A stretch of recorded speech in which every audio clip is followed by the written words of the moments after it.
Let's give them a hand as they come on up.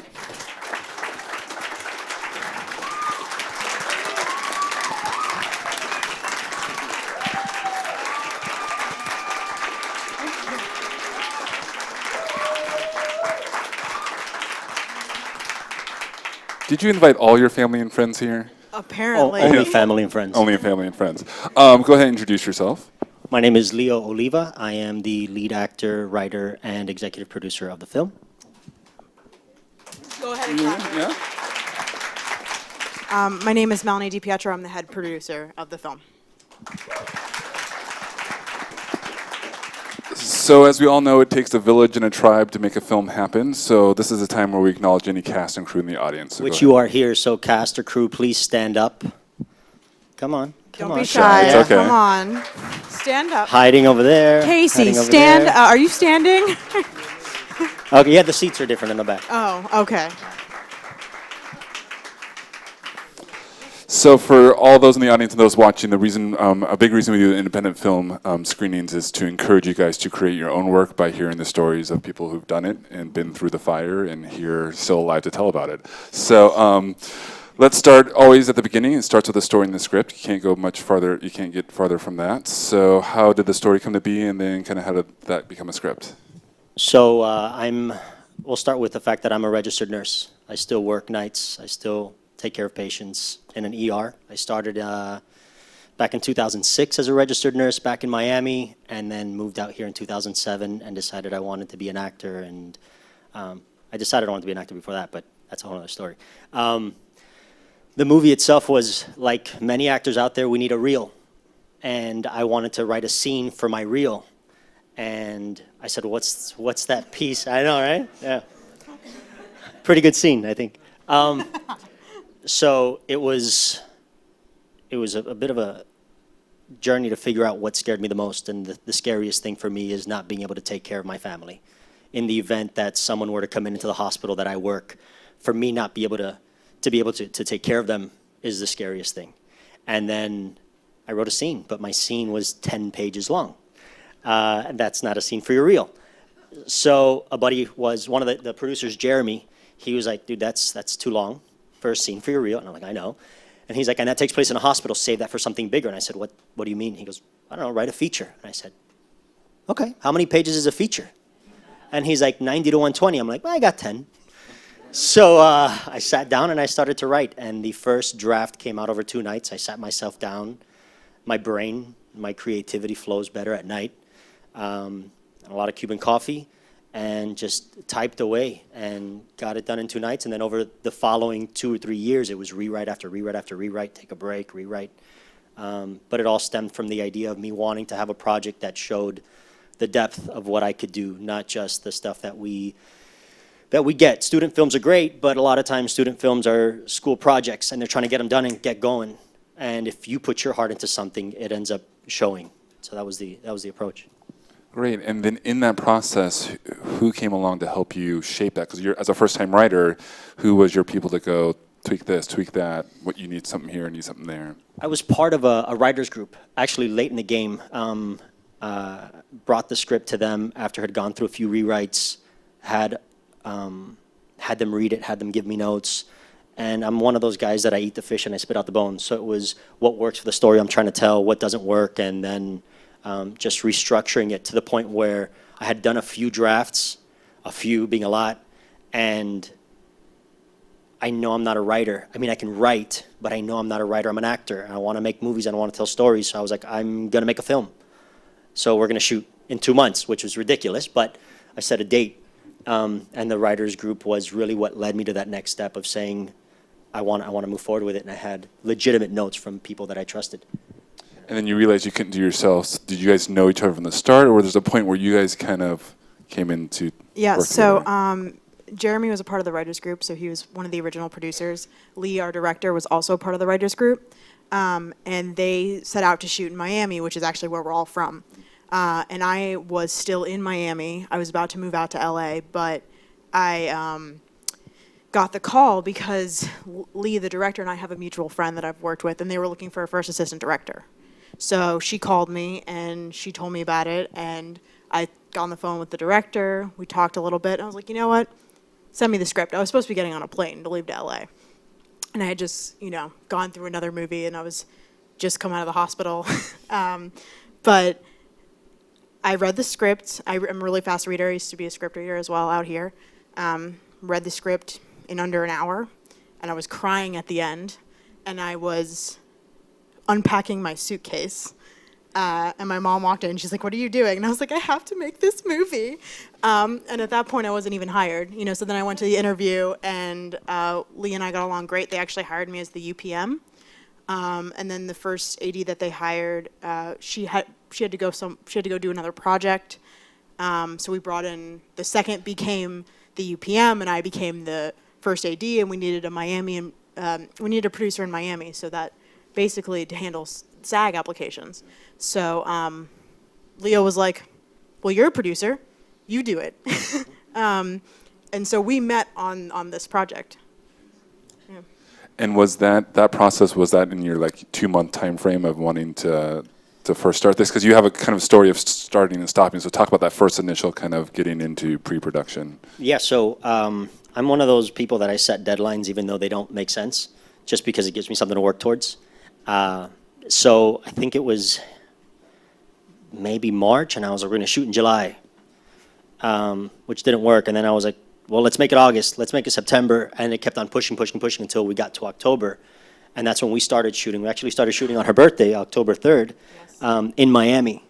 And we had gone through casting, we had gone through all the pre-production stuff. And the first day we started shooting, I had locked down a hospital because I'm a nurse, and I talked to a guy, and he gave me the hookup. And they said, "Don't worry about it. We never get patients in the section I'm going to give you." And they got patients in the section that they gave me. They got 2 the same day, and they hadn't had a patient there for 2 years. Yeah. And we kind of thought, let's see if they'll leave by tomorrow morning. And the next morning there were 3. And then her and I were driving from Miami all the way up to West Palm Beach, basically, driving up and down the coast of Florida, trying to find another hospital so we wouldn't have to shut down production for 3 days, 2 days, something like that? 2 or 3 days. We called it on the 4th day. Yeah. 4th day, we had no hospitals, and we called production, said, we're going to have to figure out how to do this another way. Lost a lot of money because we're not the kind of people to say, "Come on, help us out," and then it doesn't work out and you get stuck in the rut. So we paid our people, we paid the companies that helped us out, and we'd figured out another way. Packed up, came back to LA, and honestly, I wanted to make the movie. I didn't know how at that point because I had lost all my money. And she was like, "We need to make the movie." And I said, "Yeah, but how?" And she's like, "Let's start all over." And I said, "Okay." And that was the first day that we sat down together. And I said, I'll try calling again that hospital that told me no the first time we were here in LA. And we called LA County USC, and I'm like, "Hey, I'm trying to make a movie. Who can I talk to?" They're like, "Oh yeah, give me a second, let me transfer you." And in 5 minutes, I had a hospital. We went and saw it, I think, that afternoon. Yeah. You can clap about that. That's a big deal. Yeah. Yeah. And the crazy thing, and Leo and I are both spiritual, and I don't know if you guys are, but that was the first moment that we were like, okay, this is happening for a reason. And Well, we got onto Kickstarter? Kickstarter. we did Kickstarter to regain the money we had lost in Miami. And we reproduced it in 2.5 months. While I was on vacation. Yeah. Which I had planned as a celebratory vacation, thinking that we were going to be done. So I said, "Here's my credit card. I'm going to Australia with my brother." And I left. And she handled the entire thing while I was out of town with Lee, with Jeremy. They all got together and started restructuring the entire production here in LA. Yeah. And you said it was about 2.5 months there. Most people would have quit after that kind of first time. And so talk a little bit about the importance of team and not just flying solo, and then we'll kind of get more into pre-production for a moment. When he tells the story, I sound pretty crazy. But it's because of my passion that I am so crazy, and Leo and I are both a little crazy. And for me, my approach to producing, my approach to filmmaking and telling stories is nothing is impossible. it may not happen, but I'm going to shoot for it anyway. And it was just such a good script, and I just felt like this message needed to be told, and I don't know, I just felt like we could do it. I don't know why. I know, looking back, I'm like, what the hell was I thinking? I had no idea how it was going to work out. Well, it's also kind of like the gym. Like if you have a buddy system that you go to the gym, you always have to have that person that one day you don't want to go, but they're like, come on, we're going. You're like, okay, we'll go. And then the next day they don't want to go and you're like, come on, we're going. And that's basically what became of us. It was the days that it was like, I don't know how I'm going to do this. She's like, this is how you're going to do it. And the days that she was like, how are we figuring this out? It was like, well, let's try this. So you have to create that support system and find people that support your vision, especially if you're the person writing it. And being, to an extent, the head of the project. I mean, I'm not in any way trying to gloat, but I had, and I don't see it as something about to gloat about, but I wrote it. I had to do the executive producing on it. I had to be the on-set medical advisor, technical advisor, because I was the only one that really knew about nursing, and then I had to act. I can't wait till all I have to do is act. But when something is you're that passionate about it, you got to find other people that are as passionate about it. And that's the entire crew that she ended up getting together was extremely passionate about the project, that we worked some overtime days. And I mean, you need a strong, solid group of people helping you out. So talk a little bit about the strategy in regaining that money, because that's, a lot of money to lose. And then how do you build that trust back up to go, okay, we're going to do this again and we're really going to do it. So trust us with your money. I think the first part about it is you have to put your money where your mouth is. I worked for some weeks, 6 nights in a row, 12 hours, 16-hour shifts while I was writing, while I was rewriting, putting the funds together in order to have something to start with. I wasn't just walking out there with empty hands saying, give me money. I was like, I've invested this much. And the people that we spoke to were like, I've already put this much money in. We've got this lined up. We've done this much. We can do more if you help us out. And most of the people believed in us. I mean, also, you have to have your own track record. If you let people down along the way, they're not going to support you along the way. I think one of the things that helped too is we actually, if I remember correctly, we shot our Kickstarter video in the new hospital. Which by the way, our production designer made that look like it was. It didn't look like that. But when we walked in, it was a whole disaster.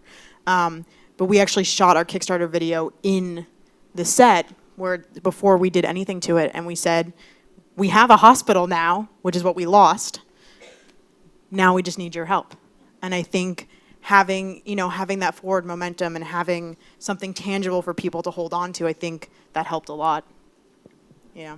Absolutely. Talk a little bit about your department heads. Obviously, you had a good-sized people lined up from the previous Miami production, but then was it always just this person knew this person, this person knew this person? We actually, the only crew that made it back from Miami are the people that lived here. So we had to recrew basically everyone. So while he was in Australia, the director and Jeremy and I, I basically did interviews. I was new to LA. I'd been here for some internships, but I don't know anyone here. If we're in Miami, I know who to call, but we were here, and I posted on Mandy, I posted on Craigslist, and, honestly, I interviewed a lot of people for the positions, and we found the best ones. We really did.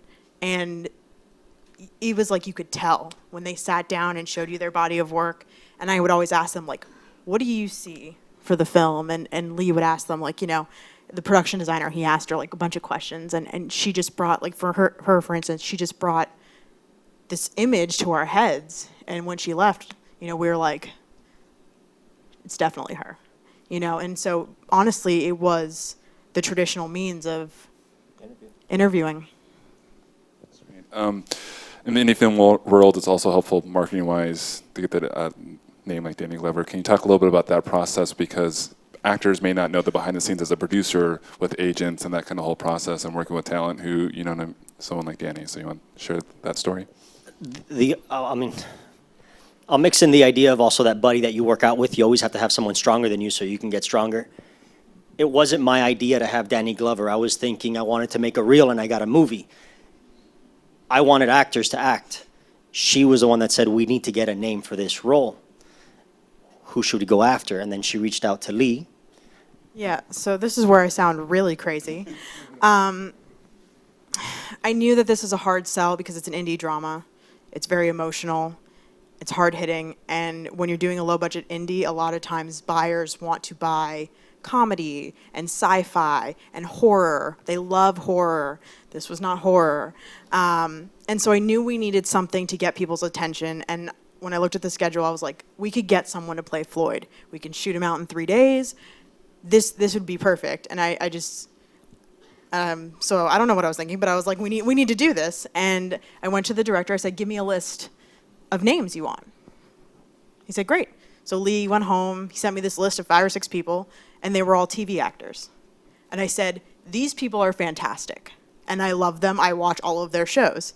However, we're talking film, we're talking bankability, we're talking foreign. If you could have anyone, literally anyone, who would it be?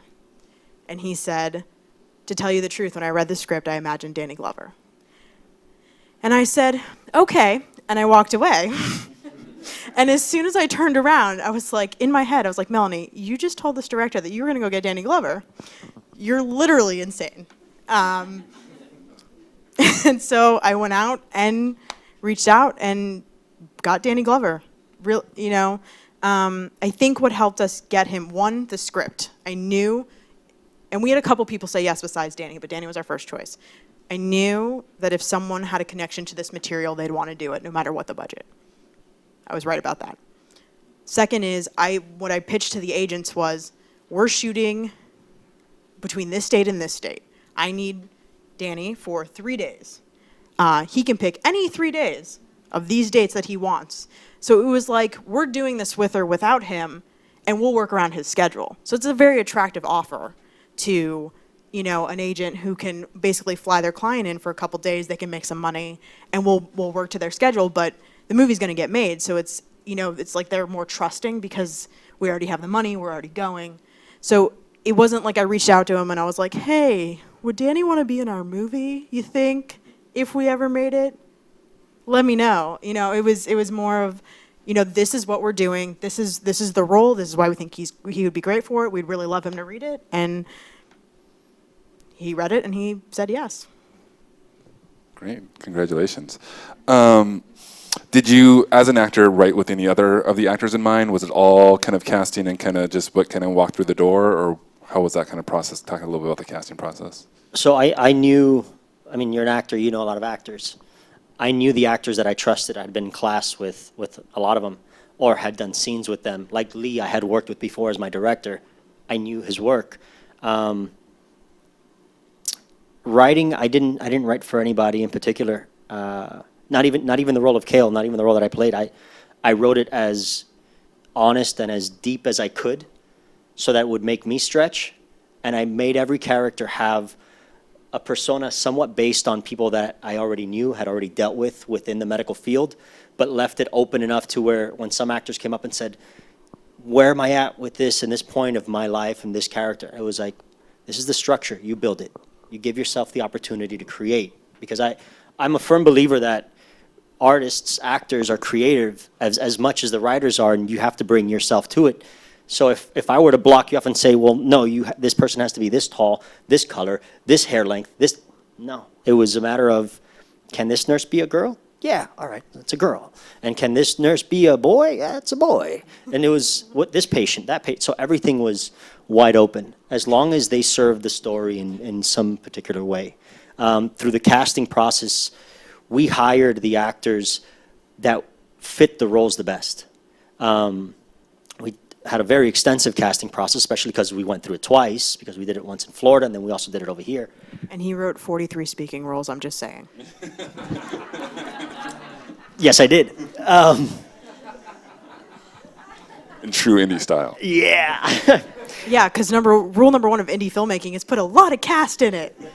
They all serve the purpose, So the casting process, it was long, but it was worth it. We got the best actors we could. A lot of the actors that played some of the pivotal roles, I knew them before, and I knew they could deliver. I wouldn't be standing on set with my money on the line, with my crew on the line, with my movie, my story, my everything on the line, wondering, well, they were great in the audition. but can they bring it now that the camera's in front of their face? So there's a few of the actors that I know, that I still know personally, that we still work together. What did you learn as an actor being behind the table in the audition room that maybe you can help the actors out as they come in and audition? If you say you're going to be there, be there. If you're not going to be there, send me an email, call, send a text, something, reach out as best as you can. And always be prepared. If you're gonna say you're gonna be there and be ready to go. Make a choice and stick to it. It might be the wrong choice, but if you believe it, I have to believe it with you. And don't second guess yourself. You might come in and make me laugh, and I'll be like, this is a drama, so let's do it again. And that's fine. But if you make me laugh, we got somewhere to go. You can't just walk in the room trying to give me what I want. Give me what you know. We can work with that. Yeah, I think that's a good amount. That's good stuff. They liked it. Ken. Melanie? I was going to say, yeah, something that I've always said, and, you know, Leo learned it through this casting process. I had always, in casting my other movies and my short films, my student films, all that stuff, as a producer, if you come in and give me 100% your truth, I can't deny that. And like he said, if you come in and play a character gay and he's straight, but you nail it and you believe it and you make me believe it, I'm going to be like, wow, this guy can act. Maybe the character needs to be gay. Maybe the character needs to be gay. But I'll be like, listen, he's not gay, but that was great. Can you try it again, but play it straight? And then as an actor, you take direction. It also teaches us how you take direction, and directors like to see that you can take direction. And yeah, even if you do it wrong, you know, give it 100%, because I can tell when you're only giving it 70. The other thing I'd say is if you come in for like a very character role, you can come in character, that's totally fine. But at the end of the audition, drop that character, because I want to know that you're a good actor and you just didn't get lucky with this part. And the guy who plays Jimmy, Patrick Dillon Curry, his first audition, he was so good, but he was so nervous that he left. And I was like, I don't know if that guy is just a total, like, nervous wreck or if he's just an amazing actor. And so we called him back, and it turned out he dropped the character in the callback at the end. It turned out he's an incredible actor. And I was so happy that we called him back because, I mean, he's the comic relief in this film, and he just nailed it. And so that would be my advice to actors. Talk a little bit about, did you have rehearsals? How many days did you shoot? A little bit kind of that process. We didn't really have rehearsals in LA. In Miami, when we were getting ready to do it, I took a lot of the nurses through basically a code blue situation, worked them through what it's like to really work on someone while you're trying to save their lives, because I didn't want it to be what you see on TV or what you've seen in other movies, that it's about yelling orders and barking orders and you never get to really focus on what's happening with the patient, because that's really the most important part. That's where the focus is when you're really taking care of somebody. You're not yelling at someone and getting them comfortable knowing what they were doing in the room. So we did that a few times. We actually, to an extent, intubated Melanie here just so they could see what we were going through, laid her back and went through the whole process of what it would be like, where the doctors, where the nurses would be moving. Got to do some. I literally apparently will do anything to make a movie. It's dedication. And I mean, even to the point that I did like an IV lab with one of the guy that plays Alan, sat there because I said that this would be your role. If you were in a code, this is what you'd be doing. So sat there and told him, this is how you put a tourniquet on, this is how you look for the vein, this is what you need to feel for, that's an artery, this is a vein, this is how you hold the so everything. Even though you don't see it, but the work was there and the work was done to give it authenticity. Yeah. Can you guys give us some behind-the-scenes glimpse now that we saw the final product? Is there some things that happened like, oh my gosh, if you knew that this happened before this shot and we had 5 seconds before this, or some of those behind-the-scenes stories? Well, a lot of the time when it's a close-up, just throughout the movie, generally a lot of the time the other person's not there in our movie, especially with Danny Glover. We had 3 days with him, and he ended up picking the first week of production, which you all know how the first week of production goes. So it was hectic. So the scene where he's talking to him in the office and he's following around talking about like, I don't want to train her anymore, all the reverses are without Danny. Same with the scene at the end with Amanda where she's yelling over the counter. Her reverses are also without Danny. We had to stand in. So they literally, and we probably shot that like 2 weeks later. So they had to go back to what they were doing with Danny Glover on set, and in that moment with him, to looking at our second AD, who's an extremely tall white guy. Who was doing the Danny Glover voice the whole time? It was. So I have to commend our actors for that. You know, and there's others. You know, our DP was amazing, but the way he lit, sometimes they were like, they'll tell me, you know, I've seen some of it, they're like pegged in by flags. So sometimes there just wasn't room for the other actor. There's that scene talking to Emily where I'm sitting there and it's about putting the IV and we're having a conversation. You need to have your mask on. Emily couldn't be there because of She's a child actor. Child and time and hours, and she had to be offset. And then because of the flags, her head would have been cut off. And then Carmen, Sarah, was here to the left, but she couldn't be there because of the flags also. So we started going through the scene, and the script supervisor's reading it, but it wasn't working. So I said, I got it. I know what it's supposed to be.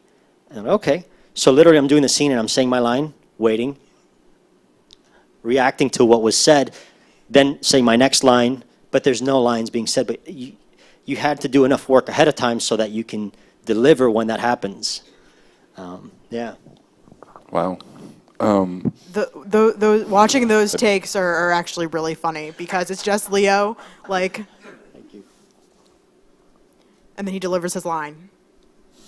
The actual take, not what's in the movie. With it. You know, and obviously we cut it up, but it just, those are some of my favorite takes of him. You nailed it though, every time. Reacting to silence. Best acting job you can do. So let's talk a little bit about post-production as we wrap up, because post-production sometimes is dictated by how well pre-production and production goes. How well did you guys feel? This is your first movie.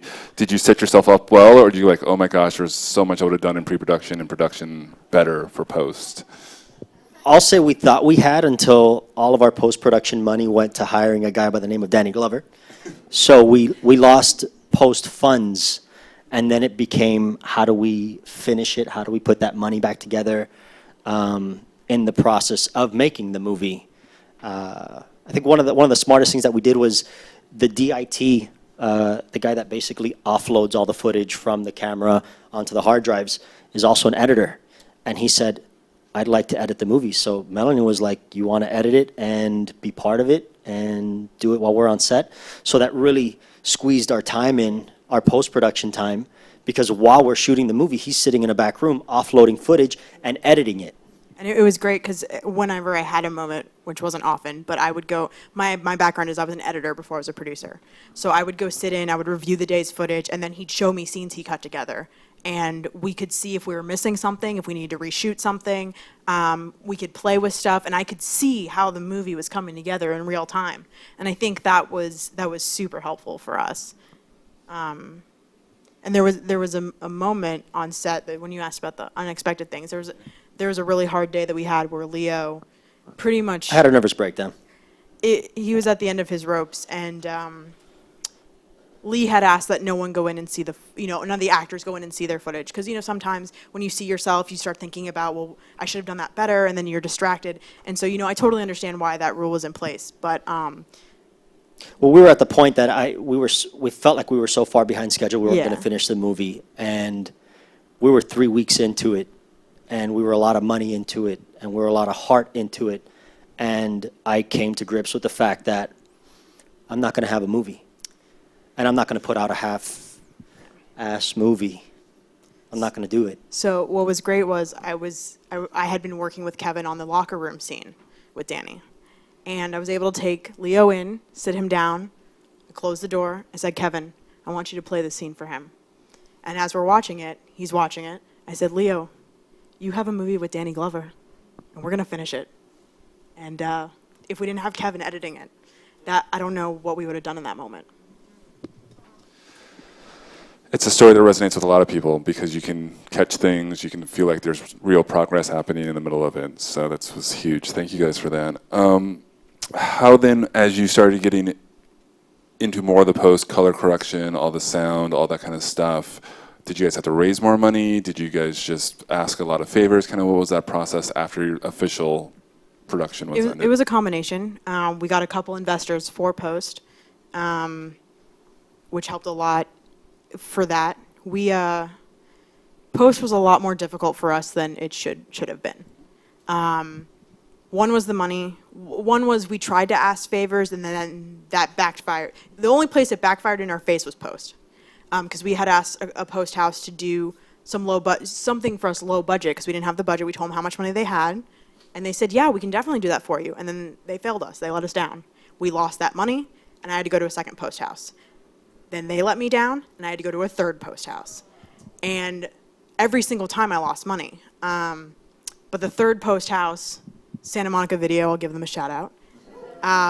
They took care of us. They said, I'm so sorry you've been through this. We work with indie producers a lot. They work on big stuff too, but they're like, they sat me down. They're like, we're going to get through this. And that's when I was at my end. And I have to give them credit for being like, no, we'll work it out. We'll make it happen. This third post house, I mean, it's ridiculous. Then once you see the light at the end of the tunnel, that the movies actually can get done, what was the process like for you of like, okay, we have a plan for it, or are we just going to submit to a couple things? Do we not have the money? What were your kind of guys' goals for that? We submitted to a few film festivals, a few of them, a lot of the big name ones, but it works out that if you have someone pushing the film, it works a lot better for you. We didn't have anybody pushing the film but us. So in all honesty, when it came down to it, the film festivals that we got into were because someone had heard of the film, watched it, and said, oh, wow, this is good. I know somebody. You need to get it to them. They'll put you in the festival. And the first festival that we went to, our sound wasn't even fully completed at the Palm Beach International Film Festival back in Florida. And we ended up taking the audience favorite award, Best in Florida. And the sound was also off sync because that first post house that I talked about somehow lined it up wrong on the Blu-ray. And we also got hooked up because we started off in a small theater and that sold out, and then that sold out, and then that sold out, and we got pushed into the biggest theater, which turns out that their sound system was different than the other theater, and we had Q-seated in the first one but not in the second one. So everything happens again for a reason, but we still took away an award for that. And then that's what gave us okay, we need to get the movie out there somehow on a bigger scale. And we came back to LA, had a screening at Raleigh Studios, right across from Paramount, and that's where we had a bunch of people come, acquisitions people, and we got Shoreline Entertainment came to watch it, and which they had initially way back passed on it before this cut was done. But they saw the version that you guys see now, and they jumped on board, and they wanted to represent the movie. And then that was the beginning of the process for distribution for us. Clap that out.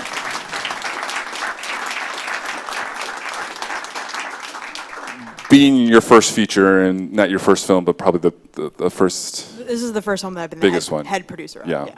What did you guys learn in that process of the film festival and the distribution that you're like, okay, now that we know Everything. Give us like one or two or three, just top. We talked about this earlier today when we were going over the questions. The film festival process was very disheartening for us. It's not like it used to be. And the dream of going to a film festival and someone seeing your film and giving you money, and that's gone now. I mean, the big festivals, they have distribution deals before they go. And so it opened our eyes, one, to that, two, to I learned everything about deliverables that I ever need to know. I knew nothing about deliverables before this. I knew nothing about foreign sales. I just knew we needed them. And I mean, post and doing distribution and marketing, that's where we thought we went through hell when we made the movie. No, we really went through hell. And then that's been the last 3 years. It's been 3 years, right? 2012 is when we shot. Yeah, so the last 3 years of it, we made the movie in 2012, and it just got released this year. Yeah. I mean, it was much harder to do than actually shoot the film. And I think the biggest thing I learned is that they say that a movie is made in 3 different stages: when it's written, when it's shot, and when it's edited. It's more than that. It's the movie has a chance to be made or to die in every single stage, because if you don't have the right people together, it'll die in pre-production. It'll die if you don't finish writing it. It'll die during production if you're not on schedule and not running right and you don't have the right group of people. Post, it'll die. And then distribution, if no one sees it, then what's the purpose? I mean, you need to have the right group of people, and that's honestly the most important thing that I learned from the entire process was if you don't surround yourself with the people that not only believe in the vision that you have, but that are willing to fight to the end to get that vision out there. Not just to say, we made a movie, but to get it out. You won't make it. So, team. We always wrap up kind of with a golden nugget question. So as writer, producer, actor, what would be your advice, especially on the writer, producer end about making your first feature? And then obviously you as a producer kind of give, for the person in there, it's like, okay, I'm ready, or I think I'm ready to make my first feature, produce it, write it. What would be your advice for them?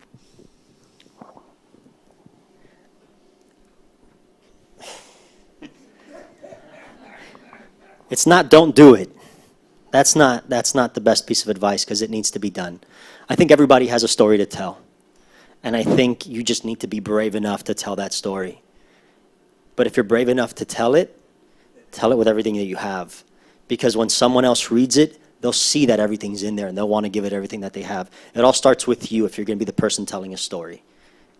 But you need to be able to give it everything that you've got. Don't hold back. I think that's the most important thing. Yeah, and the best advice I ever got from anyone when I was headed into the industry and when I first started was, they said, if you can, right now sitting here, if you can imagine yourself doing anything else in any other industry, and you can imagine yourself happy, do it. And I know it sounds crazy, but it's true, because especially in the independent, low-budget filmmaking world, you have to fight for everything. And the only reason we're sitting here is because we literally could not do anything else and be happy. I tried. I tried too. And so if this is your passion, go for it and give it everything you got and find those people that are going to go for it with you. But if you really like acting, but at the same time you really love being a dentist, go be a dentist. Do acting on the side. We need dentists, It's just, that was the best piece of advice I ever got, and I think that applies to anyone in the industry. I think that's a great place to end. Let's give him a hand and say thank you.